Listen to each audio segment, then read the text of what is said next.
Love Lady Parker. I love her and her family. She is such a beautiful woman of God. She lets the Lord use her. She has a beautiful voice, and you just come forth and you go as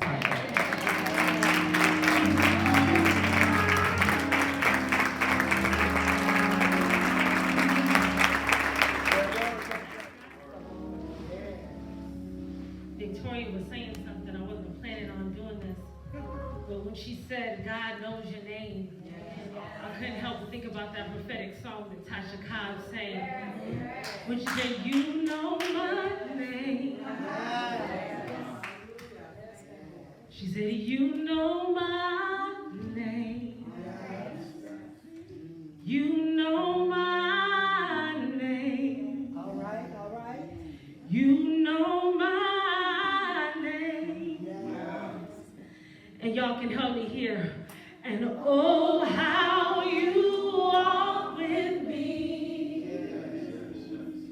And oh, how you talk with me. Yes, God. And oh, how you tell me that I am your own. Oh God. You know my name. I'm gonna leave it alone. I can't. I wasn't planning on going there, but she said something. She said something there. Giving honor to God. Amen. Giving honor to God and Pastor Cooper and First Lady Coopers. Oh, so glad to have everybody in the house today. I like the way Victoria said it. She said it last year, and I told her I was going to steal it. To my king, under the king. I said, oh, I like that. I'm use that. So to my king, God bless you. I'm so grateful for him.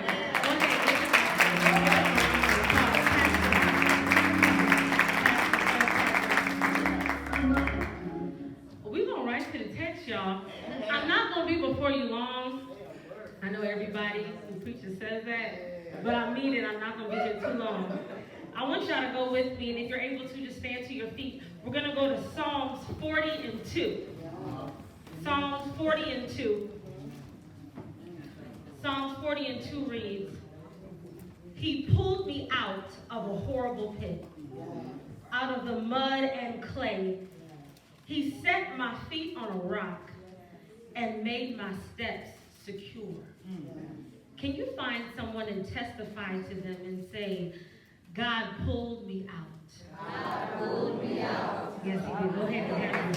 have it. Many of us just got done having our spring break, our spring vacation, and my family took a trip to Atlanta this spring break.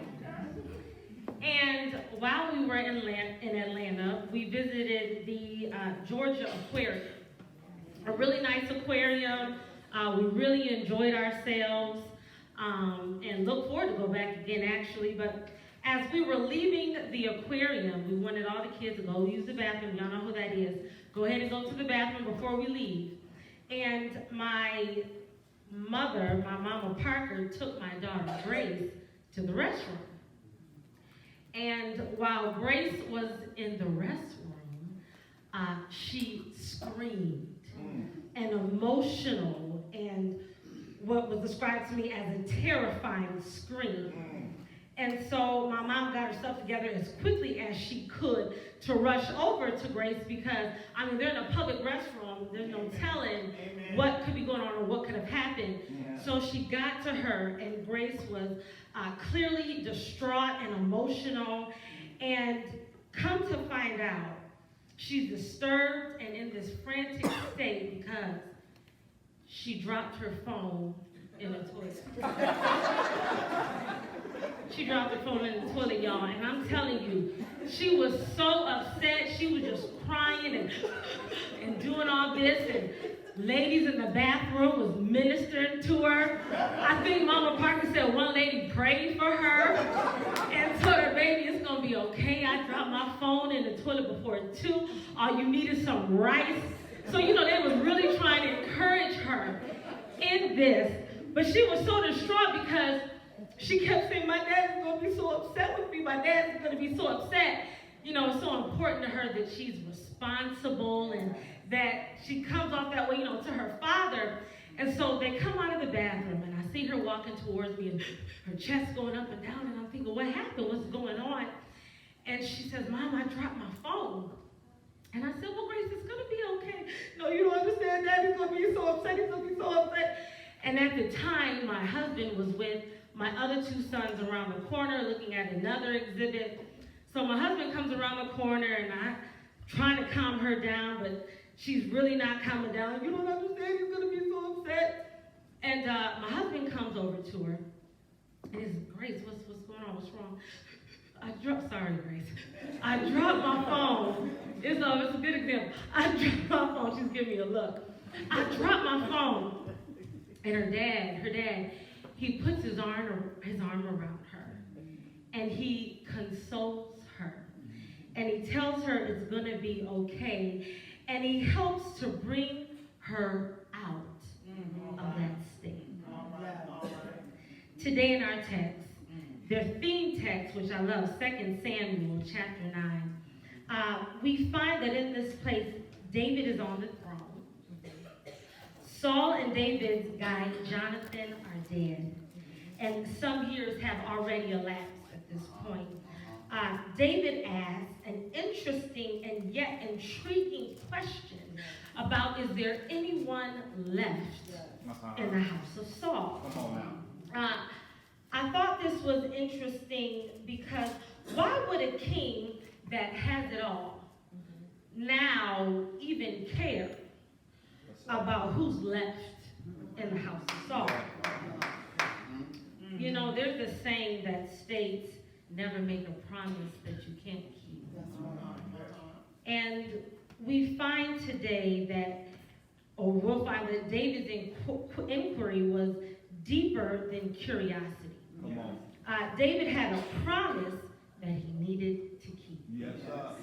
And I don't know about you, but I'm glad that you're here today.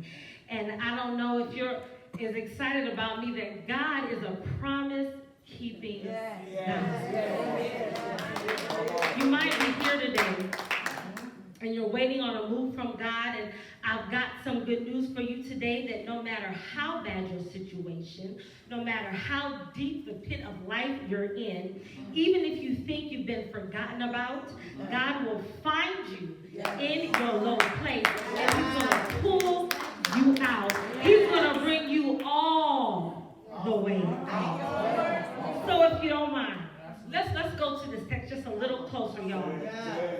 I said we're in 2 Samuel chapter 9. And it's at this point, as I mentioned, David's kingdom has been established. Right now, David is both king of the northern and the southern kingdoms, and he has taken his kingship in Israel. So here we have at the beginning of this text with David asking, is there anybody left in the house of Saul of whom I can show kindness for Jonathan's sake? It's something here that after all this time, David would be thinking of honoring Jonathan, who's passed on, who was a brother to David, not by blood, but we know by spirit. The Bible says that Jonathan loved David as his own soul. And so here is David trying to honor a promise that he made and that they made to each other many years ago. It tells us in 1 Samuel 18 that they made a covenant to protect one another. And not only to protect one another, but their offspring, they would show kindness and be a blessing. So here we have David asking the question, and he's saying, wait a minute, is there anybody still left in the house of Saul? Which, as the king, you would think he would already know this information. that someone would know something, or David would have heard something by now about a descendant of Saul. But no one knew the answer. And so they had to call on Ziba. And I love the way the Message Bible puts it. It says it like this, that Ziba happened to be there. I like the way they said that, but Ziba happened to be there. See, Ziba was a servant of Saul's household. And when Ziba appeared before David, David had to ask her, "Are you Ziba?"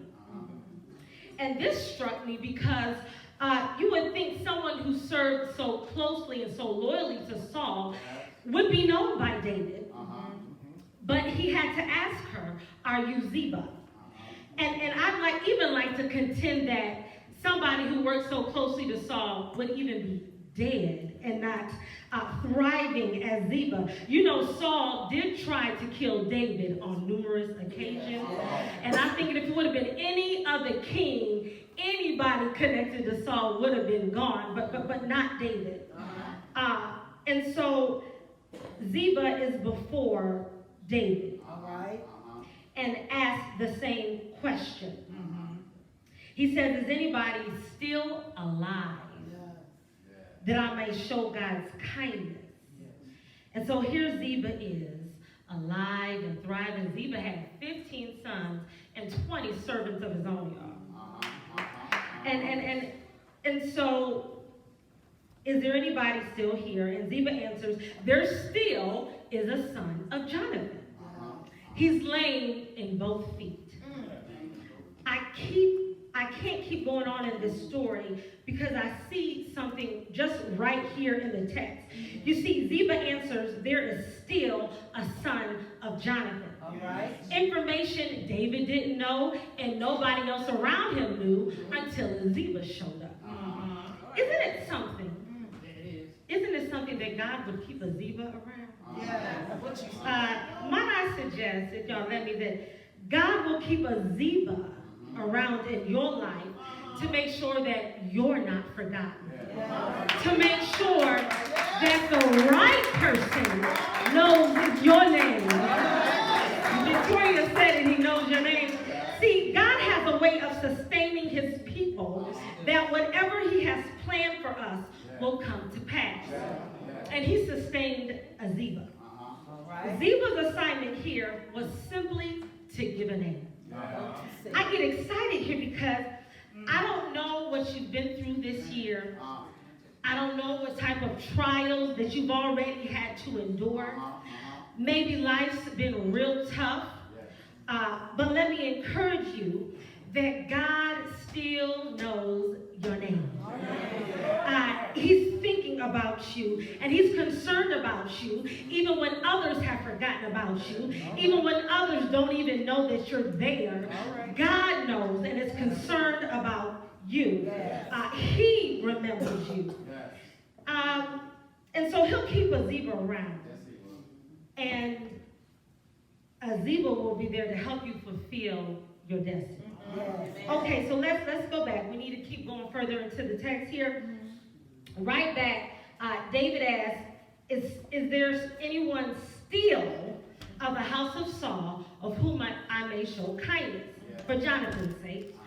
And Ziba summoned, and she's asked the same thing. Is there anyone still alive in the house of Saul with whom I may show kindness? And Ziba responds, there is still a son of Jonathan. He's lame in both feet. I keep seeing this word, still. Still. Okay, I believe we're about to get our first shout right here. Go ahead and high five somebody and tell them, I'm still here. That's it. I'm still here. I'm still alive. And even though some folk have looked past me, even though some folk have forgotten about me, they didn't see my worth, they counted me out, I'm still here. I have been through some things. I have seen some trials, but I'm still here. I gotta get to my next point, and I hope y'all go with me. Please go with me. I noticed that Jonathan's son, Mephibosheth, thank you, Lord, Mephibosheth's lame or crippled feet was mentioned more than once. A couple times, as a matter of fact. That was the first thing that Ziba spoke about when she mentioned him. So I began to wonder, how did his feet become crippled? Was he born like this?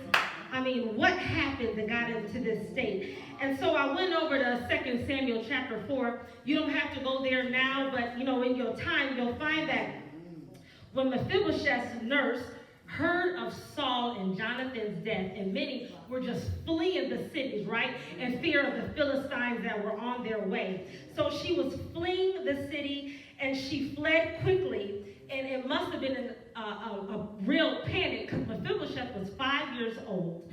And the Bible records that in this haste, in this panic, she picked him up, and she dropped him, and he fell. And Mephibosheth became lame or crippled in both feet. So that means that Mephibosheth wasn't born crippled, but was dropped at the age of 5. This means that he was able to experience walking at some point in his life without any type of limp. This means that he was able to run at some point with no fear of falling. Okay, I've walked up on my next principle already, that some of us didn't start off this way. But there was some point in our lives when somebody dropped. I didn't always think like this. I didn't always act this way.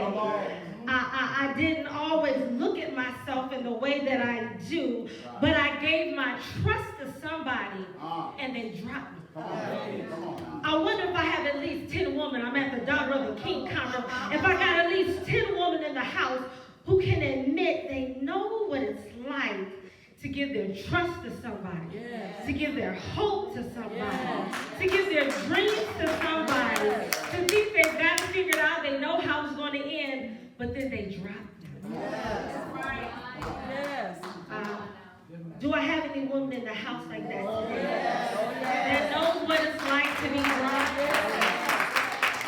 You love that man with all your heart, but he dropped you. You gave your best. You put your best foot forward on that job, and they dropped you. You expected your friend to always be there, to not betray you, but they dropped you. You thought that daddy should have been there for you in a different way, but he wasn't, and he dropped you. I know some of you know what it's like to be dropped. You've been hurt too many times. And you become closed off in relationships. And the thing is, you weren't always like this. You didn't always see your body this way.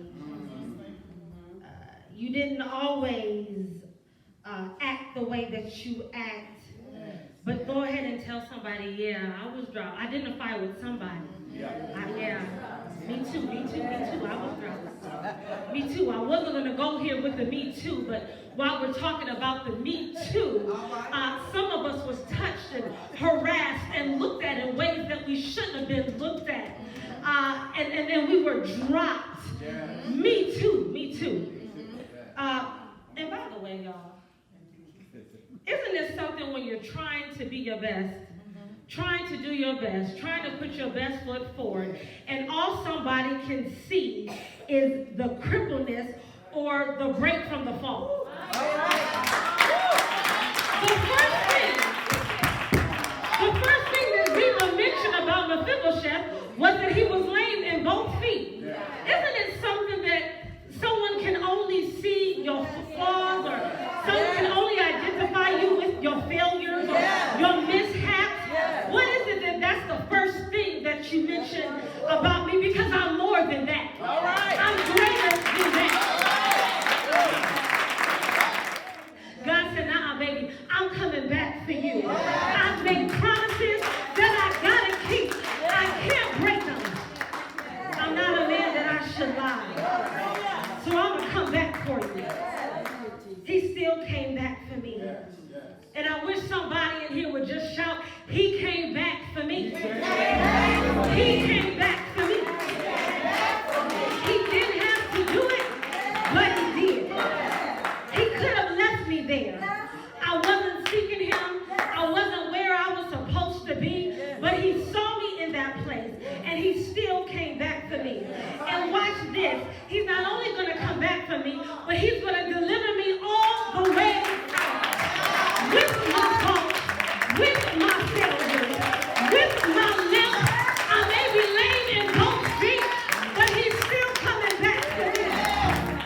again.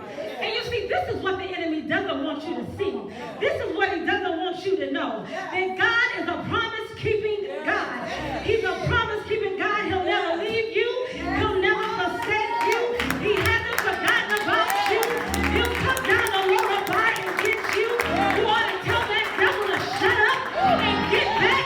Because my God is going to deliver me all the way out. I said all the way out. I didn't say some of the way. I didn't say halfway.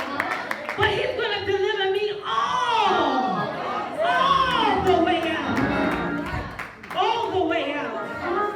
And watch this. When my God picks me out of Loda Bar, when my God comes back for me, he won't drop me. I know some of you are tired of being dropped. It's hard for you to trust others, even trust God. But when God delivers you out of Loda Bar, he's not going to drop you. He's going to keep you right in the palm of his hands. How do you know this? I know this because my God is a redeemer. I know this because my God is a keeper. I know this because my God is a way maker. I know this because my God is a way out. I know that some of your old saints said he's a way out of no way. And I'm so glad about it today that he's going to deliver me all the way out. And peep this. I don't have to worry about a thing.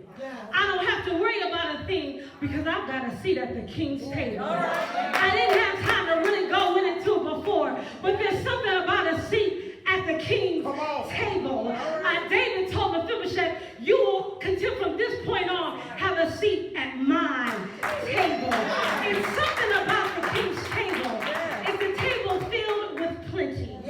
It's a table filled with joy everlasting. I don't have to worry about anything at the King's table. Listen, it's a place of overflow. I believe I'm at a Daughter of the King conference, so that means I got some King's kids up in here today.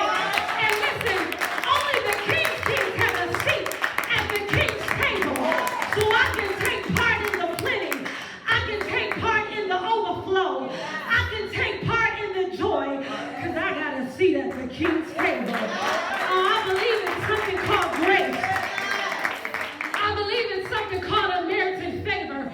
It's undeserving, but God gave it to me anyway.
back up. Stop trying to hold on to it. I said, I'm going to take you all the way out. I know it wasn't your fault. I know it was the nurse that dropped you. I know it wasn't your fault. But listen, I'm here now. And I'm giving you a seat at my table. So you don't got to worry about the past. You don't got to worry about what happened back then. I'm here now. Thus says the Lord. Hallelujah. Hallelujah. Watch you stop praising. Watch you stop giving him glory. He said, I'll deliver you. He said, I'll bring you out. I'm glad about it. I'm glad about it. Come on, saints. Anybody glad today? That God's not going to leave you there. That he's going to come back to you. That he's going to bring you all the way out. Tell somebody right now, all the way out. All the way out. God bless you. We're living a life.